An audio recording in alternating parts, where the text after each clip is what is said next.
অষ্টম শ্রেণীর শিক্ষার্থীরা, এসব পড়াশোনা করি চ্যানেলের পক্ষ থেকে তোমাদেরকে অনেক অনেক অভিনন্দন। আজকে আমরা তোমাদের হচ্ছে যে জেএসসির ময়মনসিংহ বোর্ড, যেটা আসলে নতুন বোর্ড হয়েছে 20 সালে, তো 2020 সালে করোনার কারণে আসলে জেএসসি পরীক্ষা হয়নি, তো এটা 19 সালের ময়মনসিংহ বোর্ডের ন্যারেশন চেঞ্জিং বা স্পিচ চেঞ্জিং যেটা তোমাদের আসে, সেটা আমরা সলভ করব বিস্তারিত। তো এটা তোমাদের কোশ্চেন পেপারে 12 নম্বর আইটেমে আসে, আমরা এই জন্য 12 নম্বর দিয়েছি। তো এখানে আসলে প্যাসেজ ন্যারেশন থাকে। এটা প্যাসেজ ন্যারেশন করতে গেলে অবশ্যই তোমাকে ছুটা আলাদা আলাদা বাক্য ন্যারেশনটা শিখতে হবে। তো আমি আমার এই চ্যানেলে ভিডিও আছে আলাদা আলাদা সেন্টেন্সের 5টা সেন্টেন্সের narration, assertive, interrogative, imperative, objective, exclamatory. তো এটা যারা ভালো পারো না, আমি ভিডিও ডেসক্রিপশন বক্সে লিঙ্ক দিয়ে দেবো, অবশ্যই তোমরা সেটা আগে দেখে আসবে, নাহলে প্যাসেজ ন্যারেশন কিন্তু কঠিন লাগবে। তো আমরা নর্মালি বাক্যে দেখো এই শুরুটা আমরা আগে লিখি, যেমন আই সেইড থাক, আই আক্স থাক, আই আক্স দ্য বয়, তারপরে এই কথাটা দিই। প্যাসেজ ন্যারেশনে প্রায়ই দেখা যায় একটু উল্টা করে দেয়, রিপোর্টেড স্পিচটা আগে দেয়, সামনে দেয়, এটা কোনো সমস্যা না। তো এইটা এই বাক্যটা দেখো, will you come to my house tomorrow. হ্যাঁ, এটা একটা কোটেশন ইনভার্টেড কমার মধ্যে আছে। তুমি কি কালকে আমার বাড়িতে আসবে? আই আক্সড, ইনভার্টেড কমার বাইরে যখন দেখবা আই আছে, এটা তুমি নিজে, অর্থাৎ আমি, তাই না? আমি জিজ্ঞেস করলাম। তো এখানে সেইড থাকার কথা ছিল, মাঝে মাঝে কিন্তু আক্সড করে দেয়, কিন্তু ইন্টারোগেটিভ বাক্যকে, প্রশ্নবোধক বাক্যকে ইনডাইরেক্ট করলে আমরা অবশ্যই কিন্তু আক্সড ব্যবহারই করব। তো আমি এখানে তোমাদের ইন্টারোগেটিভের প্রশ্নবোধক বাক্যের ন্যারেশনের কয়েকটা টিপস বলে দিচ্ছি, তোমরা এটা তুলে নাও, খুবই জরুরি ইন্টারোগেটিভ সেন্টেন্সের ক্ষেত্রে প্রশ্নবোধক ন্যারেশন। তো এখানে রিপোর্টিং ভার্ব বলা হয় হচ্ছে যে এই ভার্বটা যেটা থাকে, হ্যাঁ, যেটা ম্যাক্সিমাম আসলে সেইড দিয়েই থাকবে। এখানে আক্সড দিয়ে মাঝে মাঝে দিয়ে দেয়, সেটা সমস্যা না, কিন্তু সেইড দিয়েই থাকে ডাইরেক্ট স্পিচে। তো এটাকে আমরা বলি রিপোর্টিং ভার্ব।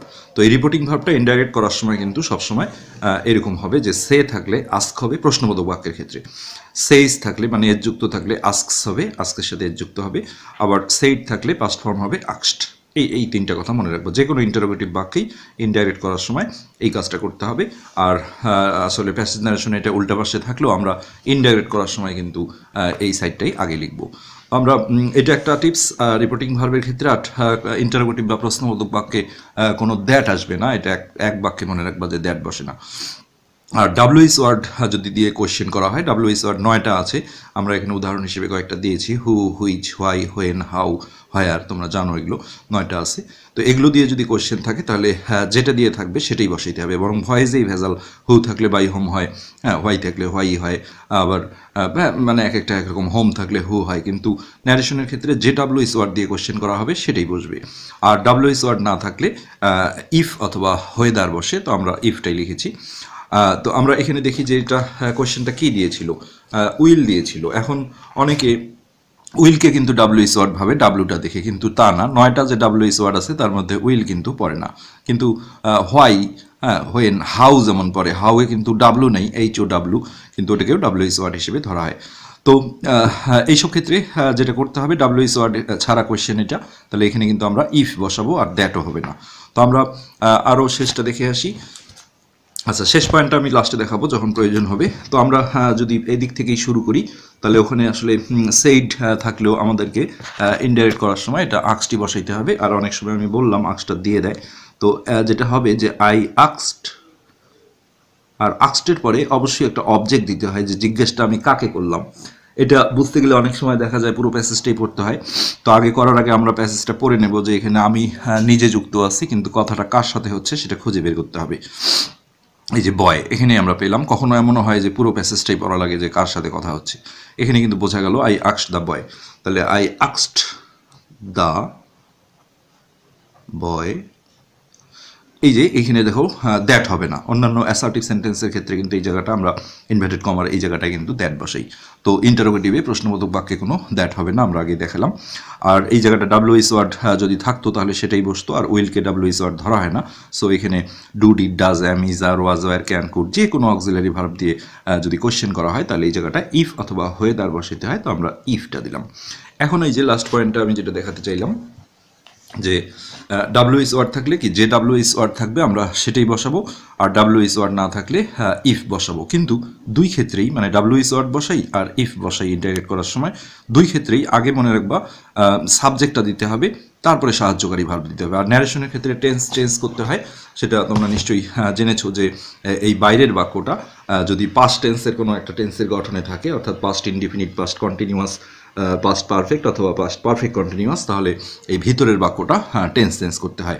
আর টেন্স চেঞ্জের নিয়মটা খুবই সোজা, সেটা হলো প্রেজেন্টের যে কোনো টেন্স হলে, অর্থাৎ এই জায়গাটায় প্রেজেন্ট ইনডিফিনিট থাকলে করতে হবে পাস্ট ইনডিফিনিট, প্রেজেন্ট কন্টিনিউয়াস থাকলে পাস্ট কন্টিনিউয়াস, প্রেজেন্ট পারফেক্ট হলে past perfect, present perfect continuous হলে পাস্ট পারফেক্ট কন্টিনিউয়াস, আর পাস্ট ইনডিফিনিট থাকলে পাস্ট পারফেক্ট, পাস্ট কন্টিনিউয়াস থাকলে পাস্ট পারফেক্ট কন্টিনিউয়াস। তোমরা একটা বইয়ে দেখে নিবে। আর সবচেয়ে যেটা বলছি যে ডিটাচ সেন্টেন্সের ন্যারেশনের যে ভিডিওগুলো আমার আছে, যেটা ভিডিও ডেসক্রিপশন বক্সে পাবা, তোমরা সেটা অবশ্যই দেখে নিবে। তো এখানে শ্যাল উইল থাকলে আমি যেটা সাজেস্ট করবো সবসময় তোমরা উড বসাবা। তাহলে ইফ, এই যে ইফের পরেই আগে সাবজেক্ট দেবো।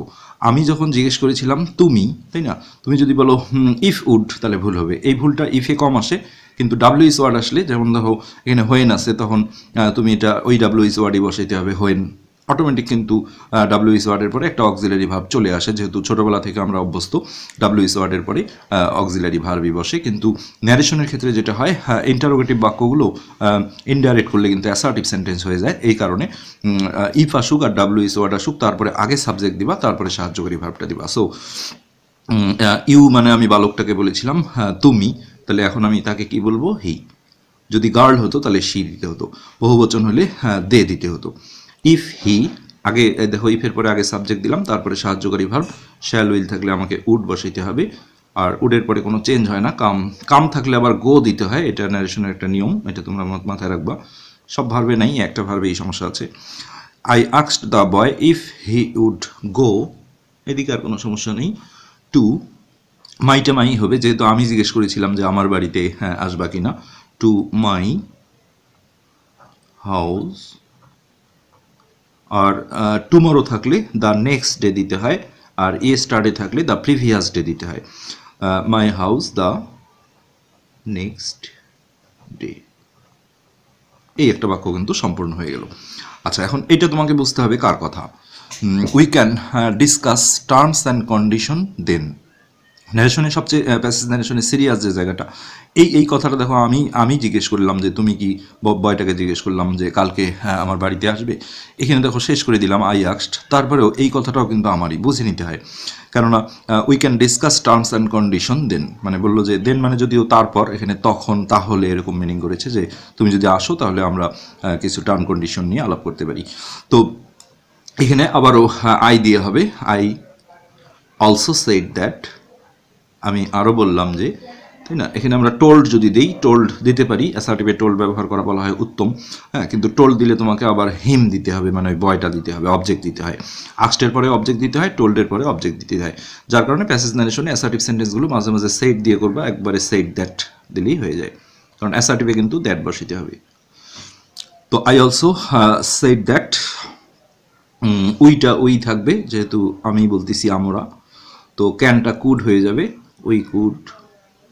মে থাকলে মাইট হয়, ক্যান থাকলে কুড হয়। হ্যাঁ, উই কুড। ডিসকাসটা ঠিকই থাকবে, ডিসকাস, এদিকে আর কোনো চেঞ্জ নেই। Terms and condition.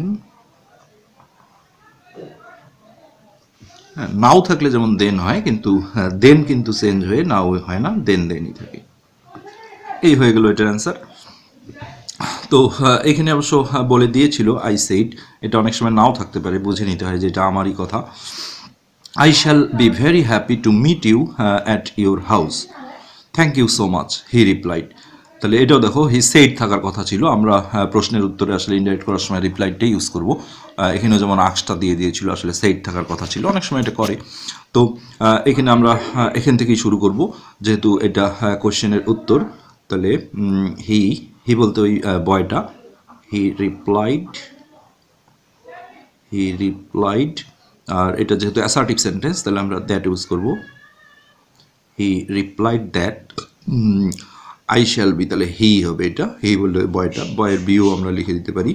R shall will থাকলে আগেও বললাম উড ব্যবহার করব, he would be very happy, সে খুব খুশি হবে, টু মিট দেখা করে, টু মিট, ওইখানে বয়টা বলেছিল টু মিট ইউ, তার মানে আমার কথা বলছে যে তোমার সাথে দেখা করে, তাহলে এখানে হবে টু মিট মি। মি মানে যদিও আমাকে, এখানে আমার সাথে মিনিং করেছে। আসলে ইউটা খুব একটা খারাপ জিনিস, ইউ তুমিও হয় তোমাকে হয় এরকম নানা রকম, সেটা বুঝে নিতে হবে, এটা তোমার সাথে এরকম। তাহলে টু মিট মি অ্যাট, ও বলেছিল তোমার বাড়িতে, আর এখন হবে অ্যাট মাই হাউস, যেহেতু এটা আমি বলতেছি। এই জিনিসগুলো বুঝে নিতে হবে ন্যারেশন করার সময়, অ্যাট মাই হাউস। আর থ্যাংক ইউটা দেখো কীভাবে করতে হয়, এটাও কিন্তু ওই হি অর্থাৎ বয়টারই কথা। হি সেড দিয়ে কিন্তু আর থ্যাংক বসাতে পারবো না, এই জন্য থ্যাংক ইউ থাকলে থ্যাঙ্কড এইভাবে আনতে হয়। হি মানে ওটাই ভার্ব হয়ে যায়। হি থ্যাঙ্কড, তোমাকে বলেছিল, এখন আমাকে হবে। হি থ্যাঙ্কড মি, সে আমাকে ধন্যবাদ দিয়েছিল। আর সো মাচটা এইভাবেই থাকবে, সো মাচ। তবে আমি সাজেস্ট করবো এই প্যাসেজ ন্যারেশন শেখার আগে তোমরা এই ভিডিওর ডেসক্রিপশন বক্সে পেয়ে যাওয়া ডিটাচ সেন্টেন্সগুলোর, মানে আলাদা আলাদা সেন্টেন্সের ন্যারেশনগুলো, সেইটা ভালো না জানলে কিন্তু এটা কঠিন লাগবে। আমরা সিরিয়ালি এইভাবে আরও করতে থাকবো, তোমরা আশা করি সাথে থাকবে। যারা চ্যানেলটা সাবস্ক্রাইব করোনি সাবস্ক্রাইব করবে। আজকে এই পর্যন্তই, ধন্যবাদ।